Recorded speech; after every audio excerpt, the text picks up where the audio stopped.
स्वामी अखंडानंद जी महाराज जब प्रेसिडेंट बने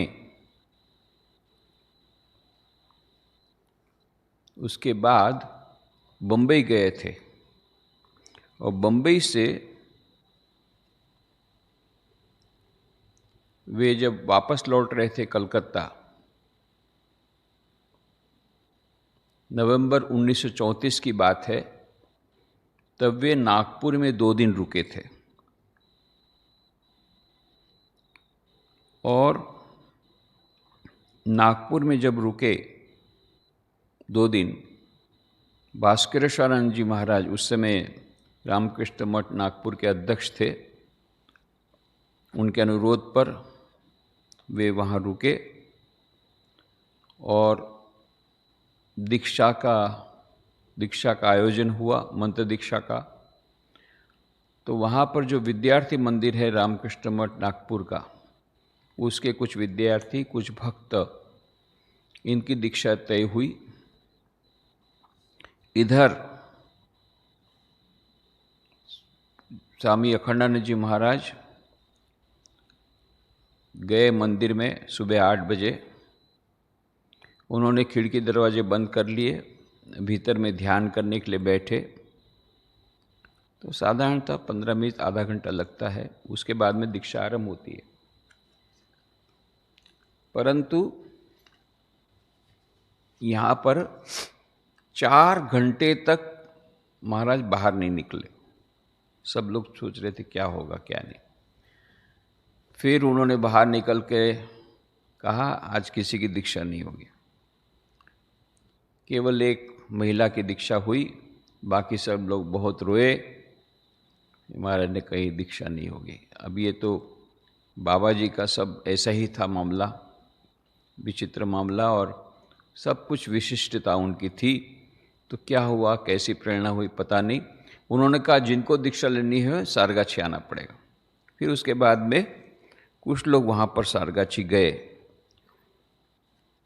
तो इसके बाद में वहाँ पर नागपुर में एक थे अमिताभ महाराज, इनका बाद में आनंद चैतन्य महाराज नाम हुआ,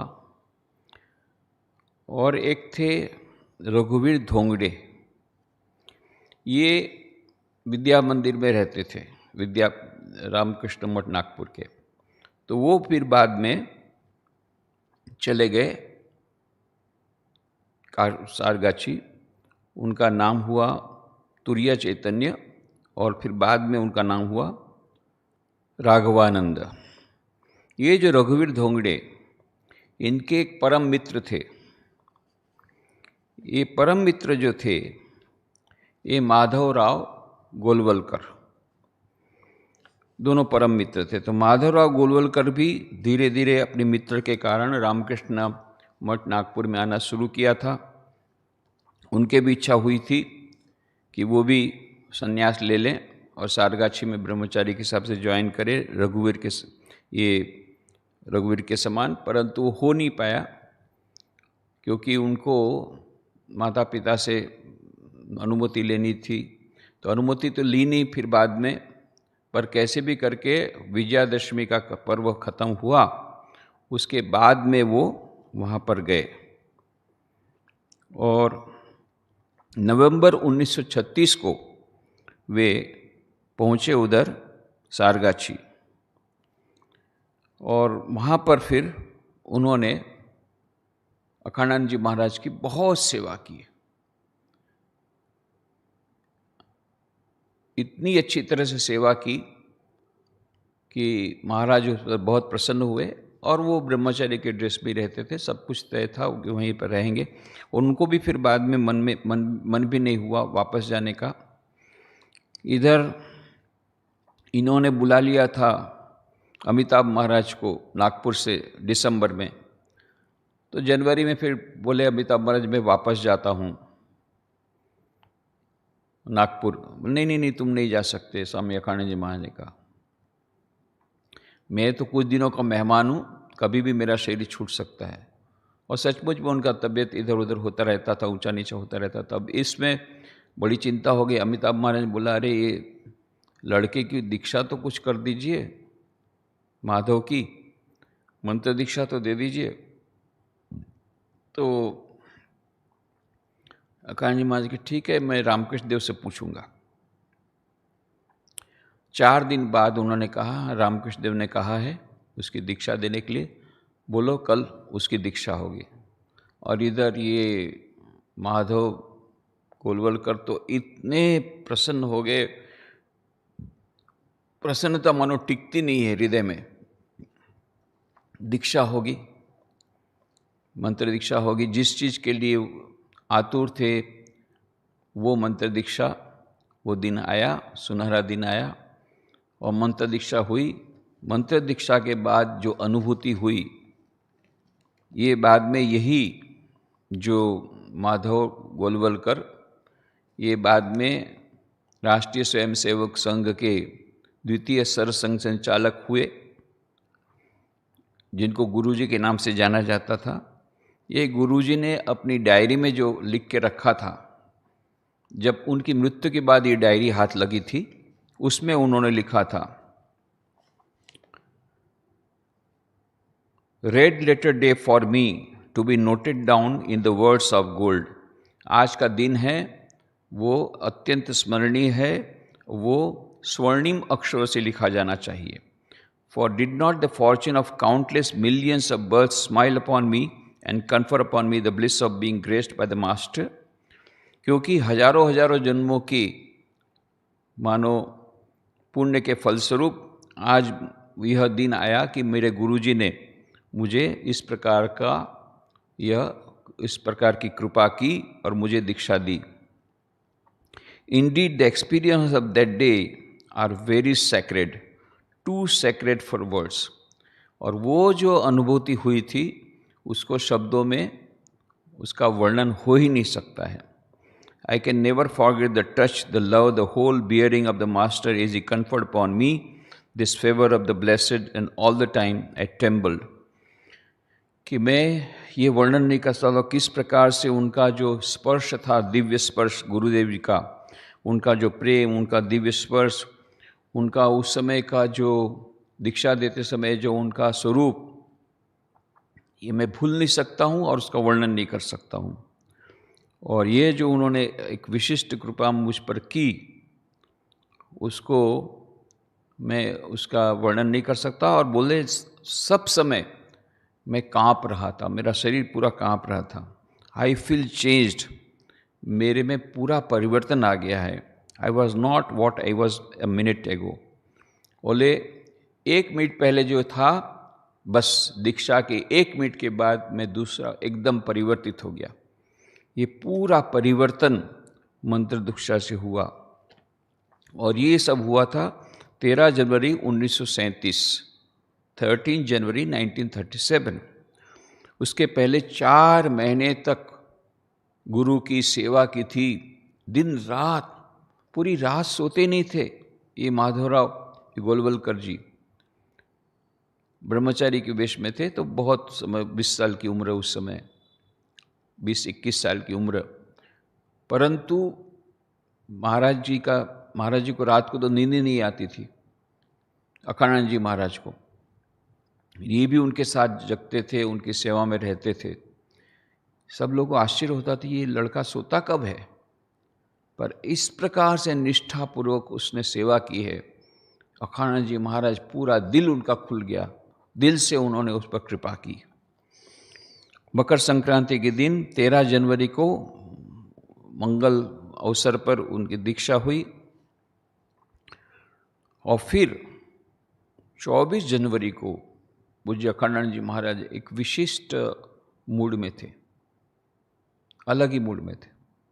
सारी रात उन्होंने ये गोलवलकर जी को, माधवराव को, उसके गोलवल करके पुकारते थे, माधव कह के नहीं पुकारते थे, मधु कह के भी नहीं पुकारते थे, गोलवल करके पुकारते, उनके सरनेम से।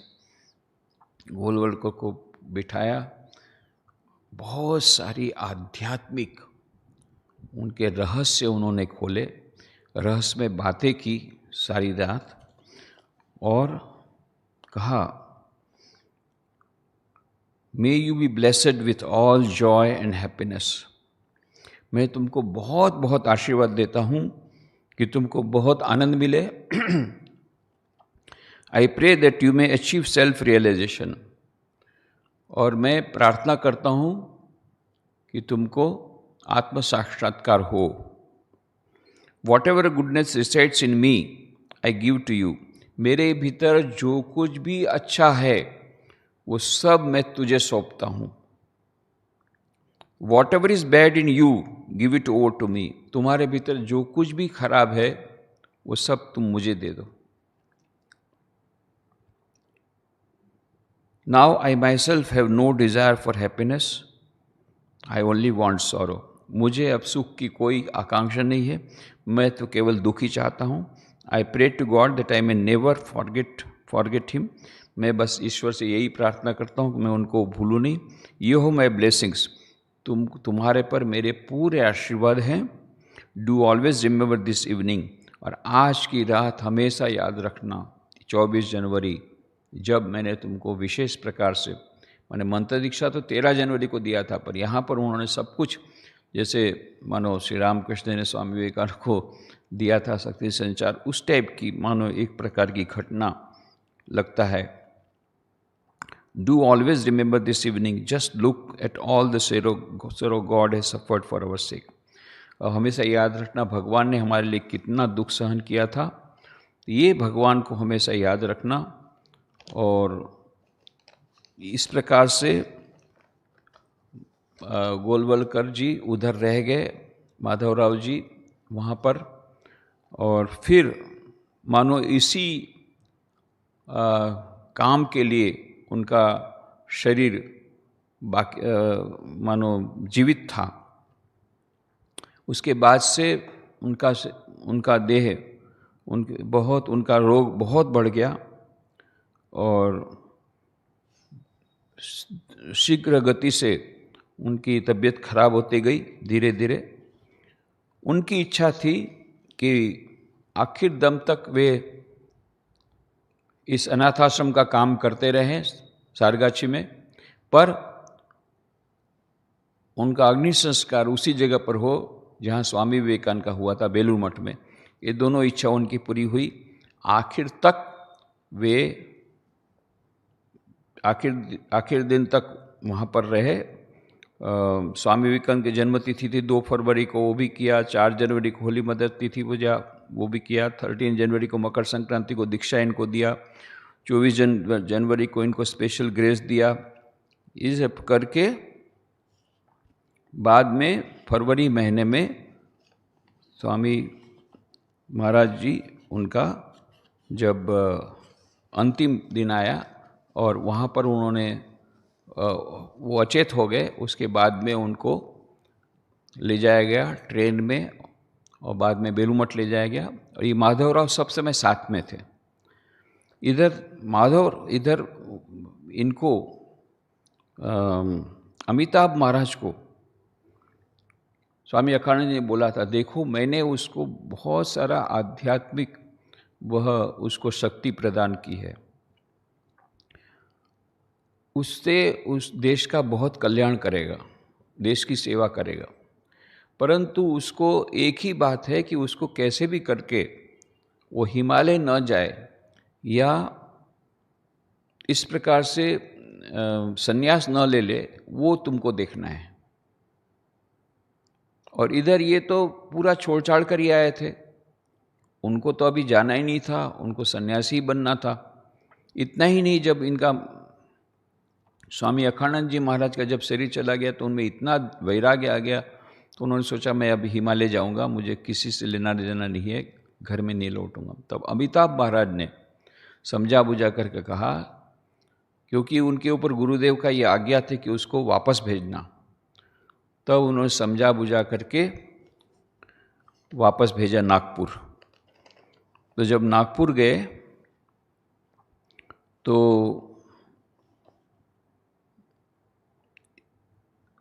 फिर उनके साथ उनको बहुत सारी वस्तुएं उनके लेके गए बाबा की स्मृति के लिए।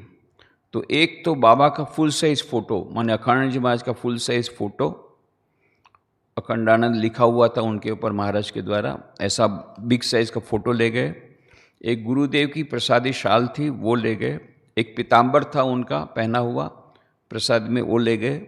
2 पाद चिन्ह थे, माने सफ़ेद रुमाल पर उनके चरण चिन्ह रखे गए थे अलता के द्वारा उनको, वो पद चिन्ह थे। और 2 रुमाल थे भगवे, भगवे कलर के, उनके यूज़ किए हुए। एक वस्त्र की जोड़ी थी जो महाराज ने पहनी हुई थी। एक चम्मच थी, एक पॉकेट वॉच थी, और अखंडानंद जी महाराज की जो अग्नि संस्कार किए देह के, उसकी जो राख थी, एशेस, और उनके हड्डियाँ, ये जो उनको जिसको हम रेलिक्स बोलते हैं, ये रेलिक्स भी वो ले गए। और श्री रामकृष्ण देव की रेलिक्स भी साथ में ले गए। श्री रामकृष्ण देव की कुछ रेलिक्स अखंडानंद जी महाराज के पास थी, उनके केश थे श्री रामकृष्ण देव के, वो भी उन्होंने, अमिताभ महाराज ने उनको दिए एज ए कंपनसेशन। और ये सब चीज़ वस्तुएं लेकर के फिर स्वामी अखंडानंद जी महाराज नागपुर गए। और फिर वहाँ पर ये डॉक्टर हेगड़ेवार बहुत चिंता में थे, क्योंकि उन्होंने मन में सोच के रखा था मेरे उत्तराधिकारी के रूप में यही रहेगा। और ये राष्ट्रीय स्वयंसेवक संघ जो संस्था है देश के कल्याण के लिए उसको शुरू की है, उसका पूरा भार उसको सौंपना था। तो बहुत खुश हुए जब वापस आए थे। और इधर ये जो वस्तुएं हैं, बाद में जब 1972 में गुरु गोलवलकर जी, उनका नाम हुआ गुरु गोलवलकर जी, इनका देहांत होने के बाद उनके रिलेटिव्स, अभी जो उनके संबंधी हैं, उन्होंने पुणे में उनका मकान है, वहाँ पर एक छोटा सा मंदिर में, छोटे से श्राइन में, ये सब वस्तुएं जो मैंने बताया, वो सब वस्तुएं उन्होंने संरक्षित रखी है, प्रिजर्व कर रखी है। वो इतना अच्छा है कि वस्तुएं कुछ इधर उधर नहीं गई है। ये सब वस्तुएं बहुत संभाल करके जो गुरुजी ने रखी थी, वो गुरुजी के संबंधियों ने उसको संभाल करके अभी पुणे वाले इनके मकान में रखी है। और इधर ये जो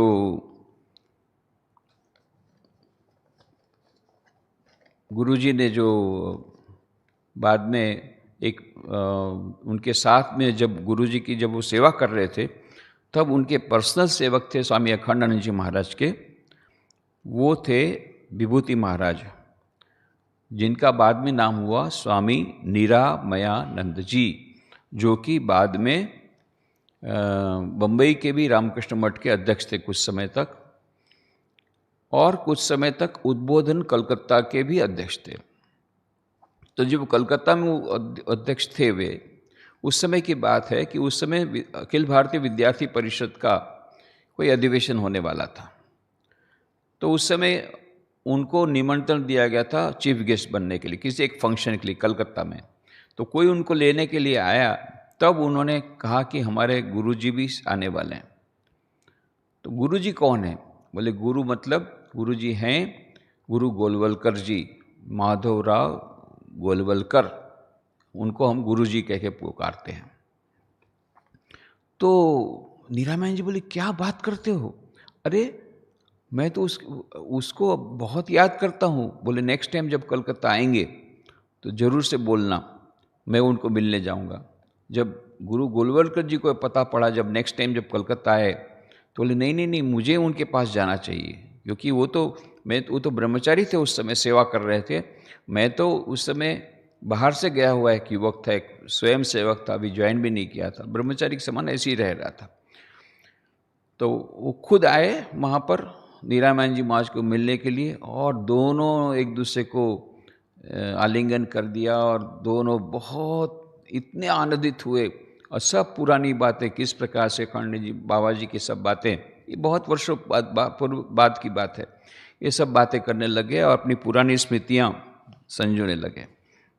ये निरामयन जी महाराज ने बाद में अपना एक संस्मरण सुनाया था कि मैंने देखा एक दिन वहाँ पर सारगाछी में कहीं स्वामी अखंड जी महाराज के कमरे से कुछ आवाज़ आ रही है।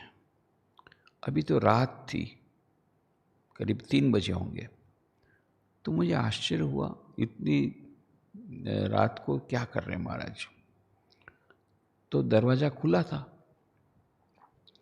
देख करके वो अवाक रह गए।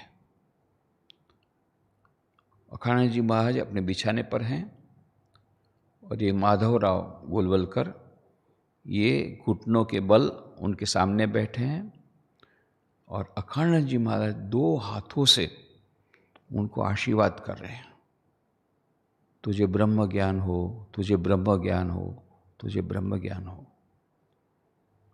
ये उन्होंने देखा।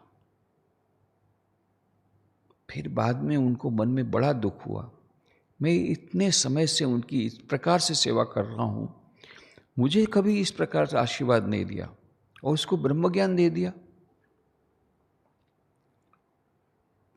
मन में बहुत दुखी थे।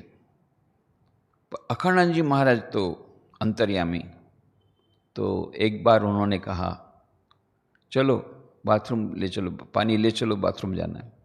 वहाँ गए, फिर बाथरूम गए नहीं। फिर उन्होंने कहा देखो, जो चाहेगा उसको वो मिलेगा, जो कुछ नहीं चाहेगा उसको उससे ज़्यादा मिलेगा। तब ये महाराज समझे, अरे मेरे को उन्होंने उससे भी ज़्यादा दे दिया है, तो मैं नहा के इस प्रकार से दुखी हो रहा हूँ, मानो महाराज ने उनके अंतर की बात चलनी थी। और बहुत सारी बातें जो हुई थी उसमें से एक मज़ेदार बात कि एक बार ये सेवा कर रहे थे और इनके क्या तो 1.5 महीने हो गया था, उनके बाल उन्होंने काटे नहीं थे। तो अखाड़ा जी महाराज ने हंसते हुए कहा, अरे तेरे तो बाल तो बहुत सुंदर लगते हैं, कभी काटना मत जिंदगी में। तो ये अब क्यों ऐसा कहा था, महापुरुषों की बात समझ में नहीं आती है। तो फिर ये उन्होंने सचमुच में लिखा। इसलिए अब देखे होंगे गुरुजी के जो गुरु गोलवलकर के फोटो हैं, उसमें बड़े लंबे लंबे बाल। तो उसका रहस्य पता नहीं था किसी को, पर रहस्य ये है, गुरु की आज्ञा थी कि बाल मत काटना तो उन्होंने गुरु की आज्ञा का पालन किया। ये विचित्र क्यों करते पता नहीं। या जैसे आत्मस्थान जी महाराज ने बोला था नरेंद्र मोदी को, दाढ़ी मत काटना तो दाढ़ी जब 9 अप्रैल 2013 को गए, बोले देखिए स्वामी जी आपने कहा था दाढ़ी मत काटना, अभी तक मैंने दाढ़ी रखी है। तो इनके मन में कैसे क्या आता है, मज़ेदार बातें समझ में नहीं आता, पर उन्होंने पालन किया। ये गुरु गोलवलकर जी ने बाद में पूरा देश की सेवा में अपना सारा जीवन बिता दिया और 1972 में 66 ईयर की उम्र में काम करते करते उन्होंने देह छोड़ा।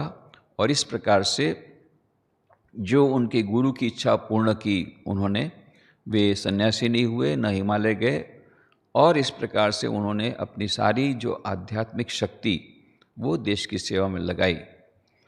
तो ये एक बहुत बड़ी अखाड़ानंद जी महाराज कितना कितना किसको किस प्रकार से इंस्पायर करते थे, ये हमारे लिए बिल्कुल जानना असंभव है।